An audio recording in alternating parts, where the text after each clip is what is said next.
नमस्कार, न्यूज 19 देख रहे हैं आप और मैं हूं आपके साथ विकास बिश्नोई। कोरोना को लेकर पिछले 2 साल से हाल बेहाल है, लेकिन सवाल तब उठते हैं जब कोई राजनीतिक गतिविधि होती है तो कोरोना कहां चला जाता है। पश्चिमी बंगाल में जब चुनाव हुए तब कोरोना चरम पर था, लेकिन उसके बावजूद लगातार रैलियां, रोड शो होते रहे।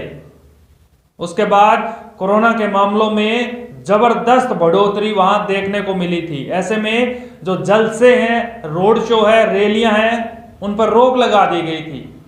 लेकिन अब कोरोना के एक नए वेरिएंट ने हलचल पैदा कर दी है।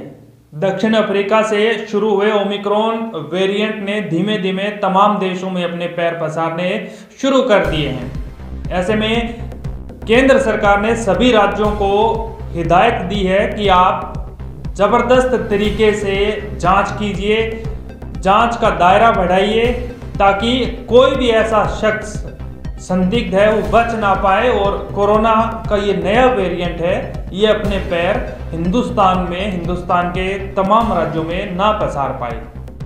लेकिन एक बार फिर यहाँ राजनीतिक गतिविधियों ने हलचल बढ़ा दी है। पहले तो मामला दिल्ली से जुड़ा हुआ था। देश की राजधानी में महंगाई को लेकर कांग्रेस एक रैली करने जा रही थी। द्वारका, जो दिल्ली का एक इलाका है, वहां पर ये रैली होनी थी। काफी मशक्कत के बाद इसकी परमिशन कांग्रेस को मिली थी, लेकिन अब इसको रद्द कर दिया गया है। ऐसे में कांग्रेस शासित प्रदेश राजस्थान और उसकी राजधानी जयपुर, इसको अब चुना गया है कांग्रेस की तरफ से। यानी कि जो रैली 12 दिसंबर को दिल्ली में होनी थी उसका स्थान बदला गया है और अब ये जयपुर में होगी। अब सवाल ये है कि क्या जयपुर में कोरोना नहीं पहुंच सकता?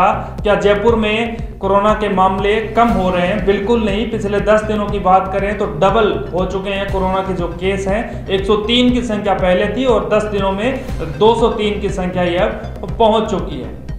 लेकिन बीजेपी पर आरोप लगाए हैं कांग्रेस ने कि एक साजिश के तहत दिल्ली की जो रैली है उसको रद्द किया गया है, कोरोना का हवाला दिया गया है।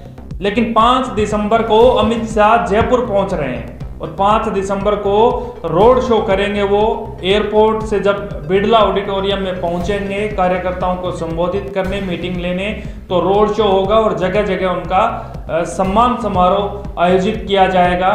खबर है कि करीब 40,000 कार्यकर्ता और समर्थक यहां पर मौजूद रहेंगे। अब सवाल सबसे बड़ा ये है कि क्या अब जब बिल्कुल दरवाजे पर ओमिक्रॉन वेरिएंट खड़ा है तो ऐसे में इस तरह के रोड शो, इस तरह की रैलियां करना जायज है? क्या जनता की जान से ज्यादा रैलियां और रोड शो जरूरी है?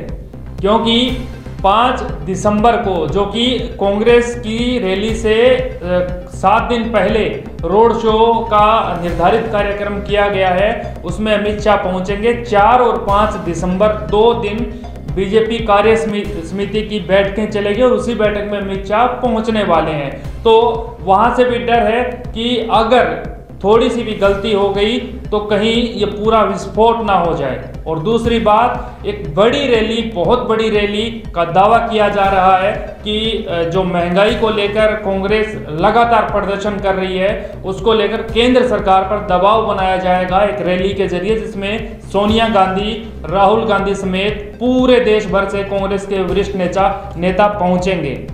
अब वहां भी सवाल उठता है कि अगर खुदा न खास्ता एक आधी गलती हो गई, एक भी कोई केस हुआ, तो उससे कहीं विस्फोट ना हो जाए, क्योंकि 2 लाख लोगों के उस रैली में पहुंचने की बात कही जा रही है।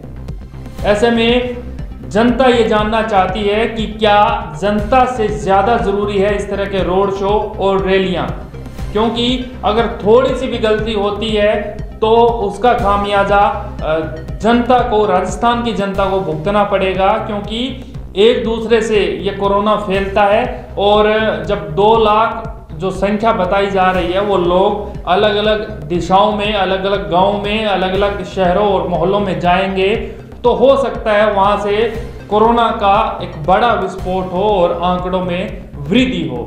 ऐसे में शायद प्रशासन को, सरकार को ये सोचना चाहिए और अगर रैली करनी है, रोड शो करना है, तो उसके लिए उचित प्रबंध करने चाहिए ताकि अगर भविष्य में इस तरह की कोई घटना बढ़ती है, कोरोना के मामले बढ़ते हैं, तो उस पर पहले से ही सोच समझकर रोक लगाई जा सके।